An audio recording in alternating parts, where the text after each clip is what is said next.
अयोध्येत राम मंदिराच्या भव्य लोकार्पण सोहळ्याच्या पार्श्वभूमीवर प्रत्येकाच्या मनावर उत्साहाची आनंदाची तोरणं बांधली गेली आहेत। रामसेतूच्या उभारणीत खारुताईने देखील यथाशक्ती वाटा उचलला होता अशी एक आख्यायिका आहे। अगदी तसाच वाटा प्रभू श्रीरामाच्या मूर्तीच्या प्रतिष्ठापनेत आपणही उचलावा अशी प्रत्येकाची भावना आहे। म्हणूनच पुण्यात दो धागे श्रीराम के लिए हा उपक्रम राबवण्यात आला। यात 12.5 लाख रामभक्तांनी विणलेलं वस्त्र श्री राम जन्मभूमी तीर्थक्षेत्राला सुपूर्द करण्यात आलं।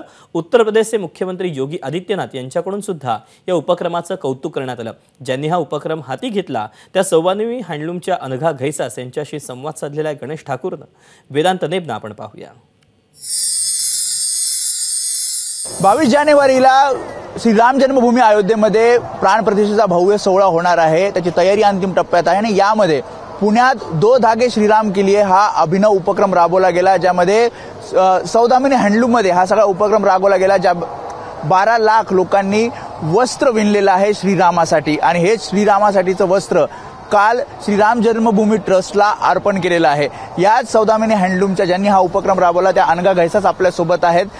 10 ते 12 डिसेंबर दरम्यान हा सगळा उपक्रम पुण्यात राबवला गेला। 22 डिसेंबर आणि मी जसं सांगितलं की 12 लाख लोकांनी हे सगळं वस्त्र विणलेलं आहे। कशा प्रकारे उपक्रम होता आणि तुम्ही म्हणजे योगी आदित्यनाथांकडे काल कार्यक्रम झाला, त्यासोबतच आता हे वस्त्र श्रीरामाचं वस्त्र नव्या मूर्तीचं वस्त्र हे अर्पण केलेलं आहे। कसं हे विणलं गेलं आणि काय उपक्रम होता? हे वस्त्र मी 9 हातमाग आमच्या इथे लागले होते। 10 विणकर एक्सपर्ट त्याच्याकरता लोकांना शिकवायला तिथे थांबले होते। आम्हाला वाटलं 4-5 लाख लोक येतील, अंदाज केला होता। 12,36,700 लोक एकूण आकडा याच्यामध्ये झाला आणि आम्ही भरून पावलो की मी म्हटलं जेवढी जास्त लोक येतील तेवढं जास्त सुंदर वस्त्र। दो धागे श्रीराम केले म्हणजे कसे विणले गेले हे धागे? उभा धागा तुम्हाला माहिती हातमागाचा लावलेलाच असतो।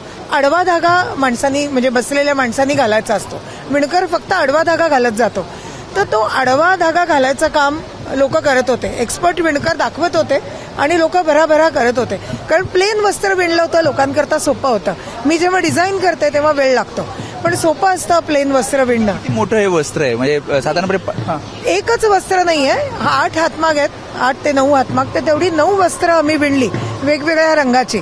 प्लेन वस्त्र विणली, मग ती आम्ही सजवली, नटवली, त्याच्यावर जरदोजी वर्क केलं, शिवली, अंगरखा, कद, उपरणं असे खूप सुंदर वस्त्र त्याच्यामधनं तयार झाले।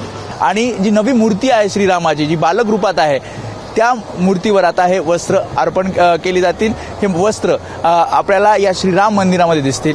कॅमेरामॅन दीपेश महाजन समी वेदांत नेब, एबीपी माझा, अयोध्या। एबीपी माझा, उघडा डोळे बघा नीट।